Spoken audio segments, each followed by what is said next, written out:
Hello and welcome to another edition of the program Total Woman on AD4 TV Radio. My name is Muti Olori. Gone are the days when women are just confined to the kitchen and domestic chores. Women are now taking responsibility of themselves and even the family at large. In some families today, women are even the breadwinners. And it is amazing to know that the younger generation of the female folks are drastically driving towards the direction of becoming self-dependent and exploring through education, skills, and craft. Young ladies around the world are making a difference through the works of their hands and the things they are passionate about. Today on the program, we have a very young lady who have made a difference and achieved a lot in her giving career. We have a young lady who is a medical student. She is passionate about people leading a wholesome life tailored to their well-being. She loves traveling, volunteering, and creating content on Instagram and YouTube. When she's not busy with school, she leads the TTA Skills Acquisition community for preteens and teenagers. Aside from content creating, she has picked up a hobby in baking, tourism, and healthy lifestyle. She also runs the Obi Stamp on YouTube. So she's going to be talking to us today on the role of ladies in the society outside just being doing domestic chores. Obogene, I want to welcome you on our program Thank today. you very much for having me. Thank you for coming. All right, so let's start by definition. Who is an ideal lady? That's an interesting question. And first of all, I'd like to throw the word ideal out of the window because what could be ideal to me may not be ideal to you. Okay. But to answer your question, I would say a woman who knows who she is. You need to be confident in the type of person you are and who you are, and by that you're able to impact the society. So we say an ideal woman is somebody who works in purpose, who's impactful, who gives value. But if you don't know that about yourself, then it's impossible to be that ideal woman. Okay, so ideal to me, you were different, but the basic thing is one who knows. Yes, one who knows who you are and then give what you have. So who you are is very important in the equation of being an ideal woman. Very important. Okay, so you're young and vibrant. What has been your driving force? Ooh, my driving force is to make a name for myself, to have a legacy, to give value to people. I want in 10, 20, 30 years from now, when my name is mentioned, people would say, oh, that lady is phenomenal. That lady is amazing. You know, and in the field I'm in and what I do, I don't really have a lot of role models. And so I want to be a role model to the younger generation, and that is my driving force. Okay, so I know you do a lot of social responsibility. Is that part of the reason why you do what you do, you Yes. know, through your various social work? Yes, so I do have a YouTube channel, like you mentioned. I run a blog, and I also coach and mentor teenagers. I had a little bit of coaching and mentoring growing up, going for some camps, but then older people who don't get me. And so I want to be a younger person, be a bridge between teenagers and a full-blown adult, like the 40s and 50-year-olds. And so me giving value and impacting on what I have, I'm able to draw the teenagers and still draw energy from the older people, merge it together and produce something beautiful. Okay, there's something you mentioned about you had a little bit of coaching and mentoring. Yes. Where do you draw this strength, or how do you get yourself involved in such things that impacts you to impact others? Okay, first of all, I'd like to say that growing up, I was a very shy person. I would never want to be in the forefront. I was one of those people who would love to be in the background, you know, get things done low key, and then people could take the glory. But you could only impact too when you're heard. If you're silent, nobody knows what you have. And so I decided that, you know what, it's time for me to go for something. It's time for me to get value in myself because I can only give what I have. And that is where it came from. Oh, wow. Amazing. I'm learning. So, you're a medical student. How do you combine studies and the things you do? Because it sounds a lot, camp, mentoring, giving back. Yeah. How do you combine your study as a medical student with what you do? Medicine is life consuming and it never ends except you decide to take out and leave that profession. It takes everything out of you. One thing I've told myself is medicine comes first and everything comes second. But the beautiful thing about medicine is you meet people every day. You meet lives, and that is how I combine it. So if I meet a young girl, I'm asking, oh, what is wrong with you? How do you feel? And I'm still throwing a little bit of encouragement in there to say, oh, things are gonna be good, or compliment her, I love your hair, I love how you look. So even if I'm on the job, I'm still able to impact people. It's really hard. I mean, something has to give, and right now, medicine takes about 70% of my life, and then content creation and mentoring takes the other 30%. I'm getting to a stage where it could be 50-50, but I don't think that's ever possible. Wow. I'm tempted to talk about social skills, because listening to you is like a lot of people, medical doctors, you go to the hospital, all they ask you is what's wrong with you. But I hear you say things like making how you look beautiful. I always have this feeling that doctors don't have time for such things. How important is social skills in medicine? Yes. It is very important because that's the way you gain the trust of your patient or whoever walks in through the door. Right, so if I have someone come to me and I had a bad day, I need to put that aside and attend to the person. There are people who are very afraid of the hospital. Nobody likes to take injections, nobody likes to go through surgery, but you need to make the patient feel comfortable with you. And so it's important that you're communicating that you're safe with me. This is a place where I will take care of you and do the best I can. And so I encourage everybody, I encourage my colleagues, my friends who are in the medical field to please be amazing to your patients. It's really hard. Trust me, it's really hard. But do that for your patient. All right. Young people today, how much of social skills do you think they've been able to develop for themselves? Oh, my generation is amazing. I would say that, I'd like to say that we're speaking out now. We may come off as rude. I apologize for that. But we are trying to get work done. This generation. Yes. We've seen the havoc. I would say the Sorosuke's generation has caused. But for you to say we are amazing, I mean, I'm interested. I would like to hear how much you think the social skills that your generation is developing is helping in the present scheme of affairs. Okay, so with developing social skills, you become more confident. You're not afraid. And that is what I see my generation doing. So people are trying to speak out more, people are trying to do more, people are trying to not follow the norm, not follow the stereotype, and get what needs to be done. We see cases happen, and social media has been an amazing tool for us to pass messages across.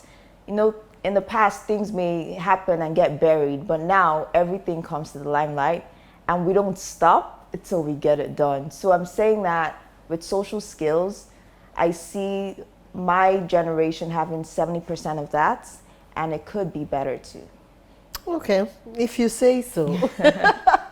And apology accepted. Okay, so let's look at the role women play. What role do you think women can play in the society outside, the traditional roles we've been given as home caretakers, nurturers, people who give birth to children?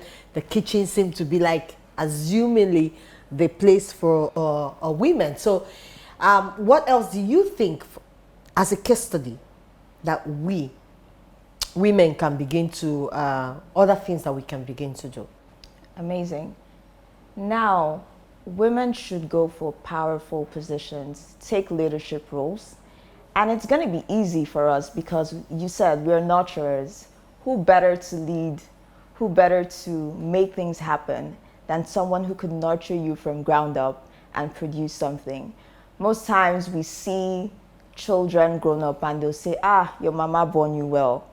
It's not the papa, it's the mama, right? And that's because she has done a phenomenal job in nurturing you, and then now you're this strong person in society, yes? So I would say to women, go for powerful positions, take that leadership role, don't back down, do not be afraid. You can do it. We're all doing it. And now we have role models.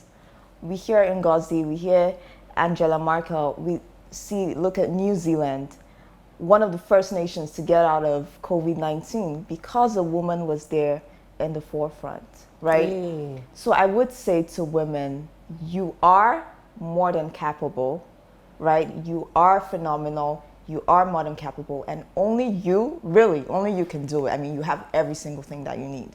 But we've seen that there's a big gap between the younger generation and the older generation. To your opinion, do you think that the younger generation are afraid to take up the mantle, or they're not being guided properly? There's not proper laid down rules or guidance from the older generation how things need to be done? Okay, to answer that, we are ready to take over. But what I see is we don't want to do it your way. We don't want to follow the standards that you have set. We want to try things our way. We feel like we're bringing something different. We have a different voice. We have more tools now. We have technology. You know, we're virtual, we're global. And that is what we're trying to do. And so if a grown-up, an adult is telling me that you need to do it ABC, I'm like, what if I do it PWX? I'm still going to get the results. I'm bringing a little bit of flair into it. That might work, you know? So we are ready to take it. It can be frustrating, you know, when an older person is telling you no. So I'll tell my people, I'll tell my generation, if road A doesn't work, let's take road W. Let's take road D and get it. The older generation, I believe, they're ready for us to take over. There's a little bit of resistance, but we can break through. Wow. Yeah. You know, when they say the truth stings like a bee and it hurts, I'm just getting some stingings, you know, speaking with my guests. And let me go rub off some ointment on my stings, and I'll be right back. Please don't go away. It's still Total Woman on AD4 TV Radio.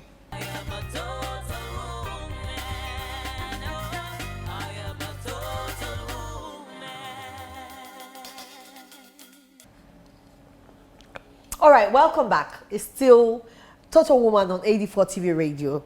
And my guest, Bogene, has been sharing with us an experience of what women are thriving, especially young women, are thriving to do, and the impacts they want to give to society, apart from the norm that women have been restricted to, which is the kitchen and nurturing young ones. Now let's look at statistics. Says about 65% of our population, over 65% of our population, are young people. I'm looking at from 0 to about 40 years of age. Now, if you look at the educational sector and every other sector in society, we are not experiencing the strength and the numbers of youths making impact. Why do you think it's like that? What are the limitations, or what are the challenges young people are facing? Because with their population and the energy, vibrancy, and strength you say they have, and the voice that is beginning to come out, we will expect that we should see much more than what we have now. Yes, we should be seeing more. And I'd like to stand with my generation and blame everything on the older generation. Well, let's see. We are trying, but there is still some resistance, and that is because we're looking back in history and we're seeing that when people try to speak up, they're immediately shut down. So even if we have a couple of youth in the forefront, trying to put in the work, we still have people that are like, I don't want trouble, and that has stemmed from growing up in primary school. If you try to speak, teacher's going to shut you down. How dare you speak to me? You're a child. And you go to secondary school and you, in quote, challenge your teacher, and you're punished. And so there's still that resistance of, if I do something, it might be radical, but then I might get thrown in jail. For example, looking at the protests that we had, young people, we were not violent. We didn't come with arms. We didn't say we're going to destroy everything. We didn't say we're going to break things. Even if there were a few bad eggs, you can't use that to judge everybody. But the majority were actually the ones that were violent and the ones that took that were destructive and disrespectful to government properties. I beg to differ. Majority were people who were calm and quiet and exercising their human rights by protesting peacefully. And if you look at the news, if you look at social media, everything was documented, and that is what happened. Maybe, who knows, the government may have sent hoodlums. We don't know about that. But I would like to say that majority of the youth on that ground were peaceful. And then we were accommodated with, police, we were accommodated with people thrown into prison. And people thrown into prison realize that there have been a lot of youth who don't even know how they got there, who were picked up from the road. You see people who are into tech with their computers, laptops, and someone, a police officer or anybody could stop you on the road and think that you're doing something wrong. Yes, we may have people who are being fraudulent, but we can't pick out every single person and say that is what it is. We are not given a voice to speak, and we are trying to take that voice ourselves and have the control and do what we want to do. But what we're doing is for the betterment of everybody. And one thing I've seen with the youth is that we're not for self, we're not selfish, okay? I'm doing something, I'm hungry, the next person close to me is gonna say, oh, why don't you come here? I'm gonna feed you. Let's do things together and let's work together. And I think that's a difference between what we have and what the older generation has. I hope that will be something that can happen. I hope so too, if we're still in this country. Because now everybody is trying to escape to, better climes. But we cannot, because this is our own land. Yes. Okay, let's look at what you're doing. How impactful do you think that most of the skills that you have impacted people's lives and society in general? Okay, so with mentoring, I'm sharing what I have with the younger people, and I see them trying to do the best they can. We had a video editing class recently, we had a cooking class recently, and I was able to share with them, I'm an advocate for healthy living, so I was able to share with them, these are certain things you should be eating. You don't have to wait till you're 70 and, God forbid, sick, and that's when you want to, eat something good. You can start by adding little vegetables to your diet now. You can start by cutting down on a couple of things. You don't have to drink a bottle of Coke every single day. I used to drink about 3 to 4 bottles of Coke per day, and I know how drastic that was on me.